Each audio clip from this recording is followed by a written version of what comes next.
ആകാശവാണി. നമസ്കാരം. വാർത്തകൾ വായിക്കുന്നത് ബിന്ദു.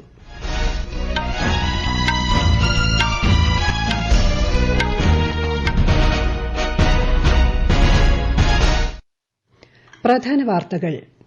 സുസ്ഥിര വികസനത്തിന് വിഭവങ്ങൾ കൃത്യമായും കാര്യക്ഷമതയോടെയും കൈകാര്യം ചെയ്യണമെന്ന് രാഷ്ട്രപതി ദ്രൌപദി മുർമു. സ്വയം പര്യാപ്ത ഇന്ത്യ എന്ന ലക്ഷ്യത്തിലെത്താനുള്ള ശ്രമങ്ങളാണ് കേന്ദ്ര സർക്കാർ നടപ്പാക്കി വരുന്നതെന്ന് പ്രധാനമന്ത്രി നരേന്ദ്രമോദി. ഹൈബ്രിഡ് യുദ്ധവും സൈബർ ബഹിരാകാശ മേഖലകളിൽ ഉയർന്നുവരുന്ന അസാധാരണ ഭീഷണികളും സുരക്ഷാ സംവിധാനത്തിന് വെല്ലുവിളിയുയർത്തുന്നതായി രാജ്യരക്ഷാമന്ത്രി രാജ്നാഥ് സിംഗ്. പ്രതിപക്ഷ ബഹളത്തെ തുടർന്ന് കേരള നിയമസഭ ഇന്നത്തേക്ക് പിരിഞ്ഞു. ആഴക്കടൽ ധാതു ഖനനവുമായി ബന്ധപ്പെട്ട നിയമഭേദഗതി സംബന്ധിച്ച പ്രമേയം ഐക്യകണ്ഠേന പാസാക്കി. ചാമ്പ്യൻസ് ട്രോഫി ക്രിക്കറ്റിന്റെ ആദ്യ സെമിയിൽ ഓസ്ട്രേലിയയ്ക്കെതിരെ ഇന്ത്യയ്ക്ക് 265 റൺസ് വിജയലക്ഷ്യം. ഐഎസ്എൽ ഫുട്ബോളിൽ എഫ്സി ഗോവ മുഹമ്മദൻ എസ്സി പോരാട്ടം. വാർത്തകൾ വിശദമായി. സുസ്ഥിരവും എല്ലാവരെയും ഉൾക്കൊള്ളിച്ചുകൊണ്ടുമുള്ള വികസനത്തിന് വിഭവങ്ങൾ കൃത്യമായും കാര്യക്ഷമതയോടെയും കൈകാര്യം ചെയ്യണമെന്ന് രാഷ്ട്രപതി Draupadi Murmu. Indian revenue services trainee ഓഫീസർമാരെ രാഷ്ട്രപതി ഭവനിൽ അഭിസംബോധന ചെയ്യുകയായിരുന്നു രാഷ്ട്രപതി. രാജ്യത്തെ അടിസ്ഥാന സൌകര്യം മെച്ചപ്പെടുകയാണ്, ഡിജിറ്റൽ കണക്ടിവിറ്റിയുടെ വിടവ് കുറഞ്ഞു വരികയാണെന്നും സാമ്പത്തിക അവസരങ്ങൾ കൂടുതൽ പേരിലേക്ക് എത്തുകയാണെന്നും രാഷ്ട്രപതി പറഞ്ഞു. രാജ്യത്തെ വികസിത രാഷ്ട്രമാക്കുക എന്നതാണ് ലക്ഷ്യമെന്നും ഈ ലക്ഷ്യം നിറവേറ്റുന്നതിന് എല്ലാ വിദ്യാർത്ഥികളും വിദ്യാഭ്യാസ സ്ഥാപനങ്ങളും ആഗോള ചിന്താഗതിയോടെ മുന്നോട്ടു പോകണമെന്നും രാഷ്ട്രപതി ദ്രൌപദി മുർമു. രാഷ്ട്രപതി ഭവനിൽ നടന്ന 2 ദിവസത്തെ വിസിറ്റേഴ്സ് കോൺഫറൻസിന്റെ സമാപന സമ്മേളനത്തിൽ സംസാരിക്കുകയായിരുന്നു രാഷ്ട്രപതി. സ്വയം പര്യാപ്ത ഇന്ത്യ എന്ന ലക്ഷ്യത്തിലെത്താനുള്ള ശ്രമങ്ങളാണ് കേന്ദ്ര സർക്കാർ നടത്തുന്നതെന്ന് പ്രധാനമന്ത്രി നരേന്ദ്രമോദി. സാമ്പത്തിക അച്ചടക്കം, സുതാര്യത, എല്ലാവരുടെയും വളർച്ച എന്നിവയിലൂന്നിയുള്ള പരിഷ്കാരങ്ങളാണ് കഴിഞ്ഞ 10 വർഷത്തിനിടെ രാജ്യത്ത് നടപ്പാക്കിയതെന്നും പ്രധാനമന്ത്രി പറഞ്ഞു.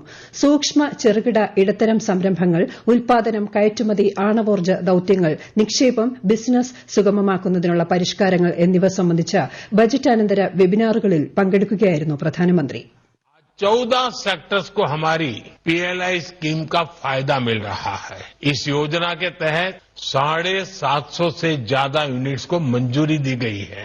इससे 1.5 लाख करोड़ रुपए से ज्यादा का इन्वेस्टमेंट आया है, 13 लाख करोड़ रुपए से ज्यादा का प्रोडक्शन हुआ है और 5 लाख करोड़ रुपए से ज्यादा का एक्सपोर्ट हुआ है. ये दिखाता है अगर हमारे एंटरप्रेन्योर्स अगर उनको अवसर मिले तो वो हर नए क्षेत्रों में भी आगे बढ़ सकते हैं. സുസ്ഥിര നയങ്ങളും നല്ല വ്യവസായ അന്തരീക്ഷവും വളർച്ചയ്ക്ക് നിർണായകമാണെന്നും പ്രധാനമന്ത്രി പറഞ്ഞു. ബെൽജിയൻ രാജകുമാരി ആസ്ട്രിഡ് ഇന്ന് ന്യൂഡൽഹിയിൽ പ്രധാനമന്ത്രി നരേന്ദ്രമോദിയുമായി കൂടിക്കാഴ്ച നടത്തി. ഇന്ത്യയിലേക്കുള്ള 300 അംഗ സാമ്പത്തിക ദൌത്യത്തിന് നേതൃത്വം നൽകുന്ന ബെൽജിയൻ രാജകുമാരിക്ക് പ്രധാനമന്ത്രി സമൂഹമാധ്യമത്തിൽ നന്ദി പറഞ്ഞു. വ്യാപാരം, സാങ്കേതികവിദ്യ, പ്രതിരോധം, കൃഷി, ജീവശാസ്ത്രം, അക്കാദമിക് വിനിമയങ്ങൾ എന്നിവയിലെ പുതിയ പങ്കാളിത്തങ്ങളിലൂടെ ഇരു രാജ്യങ്ങളിലെയും ജനങ്ങൾക്ക് പരിധിയില്ലാത്ത അവസരങ്ങൾ ലഭ്യമാക്കാൻ ആഗ്രഹിക്കുന്നതായും അദ്ദേഹം പറഞ്ഞു. വിദ്യാർത്ഥികൾ അവരുടെ പ്രവൃത്തികളിൽ ശ്രദ്ധ കേന്ദ്രീകരിക്കണമെന്നും ലക്ഷ്യത്തിൽ പ്രതിജ്ഞാബദ്ധരായിരിക്കണമെന്നും കേന്ദ്ര വാർത്താവിനിമയ പ്രക്ഷേപണ മന്ത്രി അശ്വിനി വൈഷ്ണവ് ന്യൂഡൽഹിയിൽ നടന്ന ഇന്ത്യൻ ഇൻസ്റ്റിറ്റ്യൂട്ട് ഓഫ് മാസ് കമ്മ്യൂണിക്കേഷന്റെ 56ാമത് ബിരുദദാന ചടങ്ങിൽ സംസാരിക്കുകയായിരുന്നു കേന്ദ്രമന്ത്രി. പ്രതിപക്ഷ പ്രതിഷേധത്തെ തുടർന്ന് നടപടികൾ വേഗത്തിൽ പൂർത്തിയാക്കി കേരള നിയമസഭ ഇന്നത്തേക്ക് പിരിഞ്ഞു. ആശാപ്രവർത്തകരുടെ ആവശ്യങ്ങളിൽ സർക്കാർ നടപടി ആവശ്യപ്പെട്ട് പ്രതിപക്ഷത്തു നിന്നും രാഹുൽ മാങ്കൂട്ടത്തിൽ ഉപക്ഷേപത്തിന് നോട്ടീസ് നൽകിയിരുന്നു. 23 ദിവസമായി സെക്രട്ടേറിയറ്റിന് മുന്നിൽ സമരം ചെയ്യുന്ന ആശാപ്രവർത്തകരെ മുഖ്യമന്ത്രിയും ആരോഗ്യമന്ത്രിയും ഗൌനിക്കുന്നില്ലെന്ന് പ്രതിപക്ഷം ആരോപിച്ചു. എന്നാൽ ആശാപ്രവർത്തകർക്ക് രാജ്യത്ത് ഏറ്റവും കൂടുതൽ ഓണറേറിയം നൽകുന്നത് കേരള സർക്കാരാണെന്ന് മന്ത്രി വീണ ജോർജ് മറുപടി നൽകി. മന്ത്രിയുടെ മറുപടിയുടെ അടിസ്ഥാനത്തിൽ ഉപക്ഷേപത്തിന് സ്പീക്കർ അനുമതി നിഷേധിക്കുകയായിരുന്നു.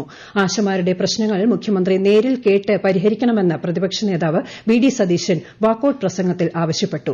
പ്രതിഷേധത്തെ തുടർന്ന് പിരിഞ്ഞ സഭ ഈ മാസം 10-ന് വീണ്ടും സമ്മേളിക്കും. കേരള തീരത്തെ ആഴക്കടൽ ധാതു ഖനനവുമായി ബന്ധപ്പെട്ട് നിയമഭേദഗതി ഉപേക്ഷിക്കണമെന്ന് കേന്ദ്ര സർക്കാരിനോട് ആവശ്യപ്പെടുന്ന പ്രമേയം കേരള നിയമസഭ ഐക്യകണ്ഠേന പാസാക്കി. മുഖ്യമന്ത്രി പിണറായി വിജയനാണ് പ്രമേയം അവതരിപ്പിച്ചത്. പ്രതിപക്ഷ ബഹളത്തിനിടെ പ്രമേയം സഭ വേഗത്തിൽ പാസാക്കുകയായിരുന്നു. ഈ വാർത്തകൾ ആകാശവാണിയിൽ നിന്ന്. ആകാശവാണി വാർത്തകളും വാർത്താധിഷ്ഠിത പരിപാടികളും All India Radio News Thiruvananthapuram YouTube ചാനലിലും @all India Radio News Thiruvananthapuram Facebook പേജിലും AR News_ തിരുവനന്തപുരം ഇൻസ്റ്റഗ്രാം അക്കൌണ്ടിലും @AR News_TVM X ഹാൻഡിലും ലഭ്യമാണ്. രാജ്യത്തെ മുഖ്യ തെരഞ്ഞെടുപ്പ് ഓഫീസർമാരും ഉദ്യോഗസ്ഥരും സുതാര്യമായി പ്രവർത്തിക്കണമെന്നും നിയമപരമായ എല്ലാ കർത്തവ്യങ്ങളും കൃത്യമായി നിറവേറ്റണമെന്നും മുഖ്യ തെരഞ്ഞെടുപ്പ് കമ്മീഷണർ ഗ്യാനേഷ് കുമാർ സംസ്ഥാന കേന്ദ്രഭരണ പ്രദേശങ്ങളിലെ മുഖ്യ തെരഞ്ഞെടുപ്പ് ഉദ്യോഗസ്ഥരുടെ 2 ദിവസത്തെ സമ്മേളനത്തെ അഭിസംബോധന ചെയ്യുകയായിരുന്നു അദ്ദേഹം. ഹൈബ്രിഡ് യുദ്ധവും സൈബർ ബഹിരാകാശ മേഖലകളിൽ ഉയർന്നുവരുന്ന അസാധാരണ ഭീഷണികളും സുരക്ഷാ സംവിധാനത്തിന് വെല്ലുവിളികൾ ഉയർത്തുന്നതായി രാജ്യരക്ഷാമന്ത്രി രാജ്നാഥ് സിംഗ് ന്യൂഡൽഹിയിൽ advanced technologies for internal security സെമിനാറിൽ സംസാരിക്കുകയായിരുന്നു അദ്ദേഹം. പ്രതിരോധ ഗവേഷണ വികസന രംഗത്തെ DRDOയുടെ സംഭാവനകളെ അദ്ദേഹം പ്രശംസിച്ചു. കേന്ദ്ര സായുധ പോലീസ് സേനയുടെയും മറ്റ് സുരക്ഷാ ഏജൻസികളുടെയും നവീകരണത്തിനായി DRDO നിരവധി സാങ്കേതിക വിദ്യകൾ വികസിപ്പിച്ചെടുത്തിട്ടുണ്ടെന്നും കേന്ദ്രമന്ത്രി പറഞ്ഞു.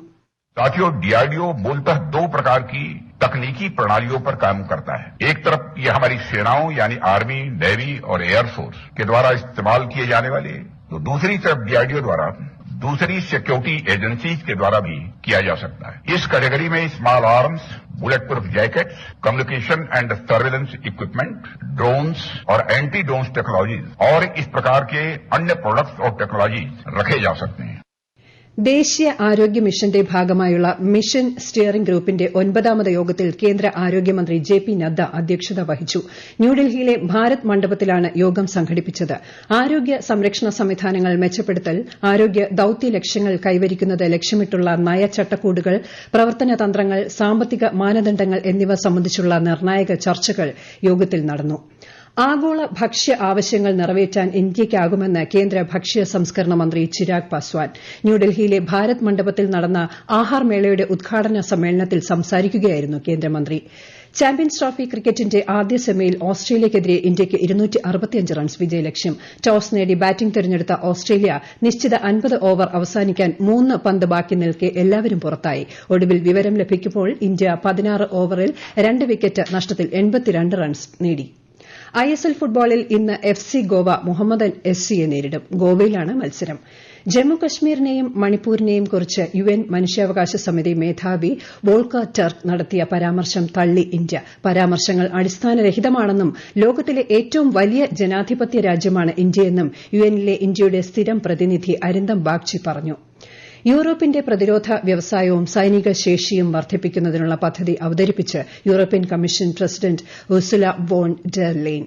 റീആം യൂറോപ്പ് എന്ന പദ്ധതിയിലൂടെ പ്രതിരോധ ചെലവിനായി $841 ബില്യൺ സമാഹരിക്കാൻ കഴിയുമെന്ന് അവർ പറഞ്ഞു. ഈ മാസം നടക്കാനിരിക്കുന്ന യൂറോപ്യൻ നേതാക്കളുടെ അടിയന്തര യോഗത്തിന് മുന്നോടിയായാണ് പ്രഖ്യാപനം. അതേസമയം യുക്രൈൻ പ്രസിഡന്റ് വൊളോഡിമർ സെലൻസ്കി സമാധാന ചർച്ചകൾക്ക് തയ്യാറാണെങ്കിൽ അതിനുള്ള വാതിൽ തുറന്നിരിക്കുമെന്ന് US vice president JD Vance പറഞ്ഞു. യുക്രൈനിനുള്ള എല്ലാ സൈനിക സഹായങ്ങളും അടുത്തിടെ US നിർത്തലാക്കിയിരുന്നു.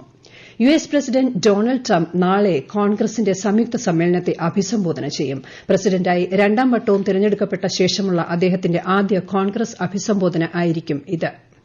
1961ലെ the Kerala non trading companies act ഭേദഗതി ചെയ്യുന്നതിനുള്ള കമ്പനീസ് ആക്ട് ഭേദഗതി കരട് ബിൽ കേരള നോൺ ട്രേഡിംഗ് 2025ന് സംസ്ഥാന മന്ത്രിസഭായോഗം അംഗീകാരം നൽകി. 2013ലെ കമ്പനീസ് ആക്ടിലെ റീജിയണൽ ഡയറക്ടർ എന്ന അപ്പീൽ അധികാരിക്ക് പകരം joint inspector general of registration എന്ന ഉദ്യോഗസ്ഥനെ അപ്പീൽ അധികാരിയായി നിയമിക്കുന്നത് സംബന്ധിച്ചാണ് ഭേദഗതി. രാജ്യത്തെ 1.4 ദശലക്ഷത്തോളം വനിതകൾ പഞ്ചായത്തി രാജ് സ്ഥാപനങ്ങളുമായി ബന്ധപ്പെട്ടിരിക്കുന്നതായി കേന്ദ്രമന്ത്രി രാജീവ് രഞ്ജൻ സിംഗ്. തെരഞ്ഞെടുക്കപ്പെട്ട വനിതാ പ്രതിനിധികൾക്കായുള്ള ദേശീയ സമ്മേളനത്തിൽ സശക്ത് പഞ്ചായത്ത് നേത്രി അഭിയാന്റെ ഉദ്ഘാടന പരിപാടിയെ ന്യൂഡൽഹിയിൽ അഭിസംബോധന ചെയ്യുകയായിരുന്നു അദ്ദേഹം. പ്രധാന വാർത്തകൾ വീണ്ടും. സുസ്ഥിര വികസനത്തിന് വിഭവങ്ങൾ കൃത്യമായും കാര്യക്ഷമതയോടെയും കൈകാര്യം ചെയ്യണമെന്ന് രാഷ്ട്രപതി ദ്രൌപദി മുർമു. സ്വയം പര്യാപ്ത ഇന്ത്യ എന്ന ലക്ഷ്യത്തിലെത്താനുള്ള ശ്രമങ്ങളാണ് കേന്ദ്ര സർക്കാർ നടപ്പാക്കി വരുന്നതെന്ന് പ്രധാനമന്ത്രി നരേന്ദ്രമോദി. ഹൈബ്രിഡ് യുദ്ധവും സൈബർ ബഹിരാകാശ മേഖലകളിൽ ഉയർന്നുവരുന്ന അസാധാരണ ഭീഷണികളും സുരക്ഷാ സംവിധാനത്തിന് വെല്ലുവിളി ഉയർത്തുന്നതായി രാജ്യരക്ഷാമന്ത്രി രാജ്നാഥ് സിംഗ്. പ്രതിപക്ഷ ബഹളത്തെ തുടർന്ന് കേരള നിയമസഭ ഇന്നത്തേക്ക് പിരിഞ്ഞു. ആഴക്കടൽ ധാതു ഖനനവുമായി ബന്ധപ്പെട്ട നിയമ ഭേദഗതി സംബന്ധിച്ച പ്രമേയം ഐക്യകണ്ഠേന പാസാക്കി. ചാമ്പ്യൻസ് ട്രോഫി ക്രിക്കറ്റിന്റെ ആദ്യ സെമിയിൽ ഓസ്ട്രേലിയയ്ക്കെതിരെ ഇന്ത്യയ്ക്ക് 265 റൺസ് വിജയലക്ഷ്യം. ISL ഫുട്ബോളിൽ FC ഗോവ മുഹമ്മദൻ SC പോരാട്ടം. വാർത്തകൾ കഴിഞ്ഞു. അടുത്ത വാർത്താ പ്രക്ഷേപണം രാത്രി 8:35.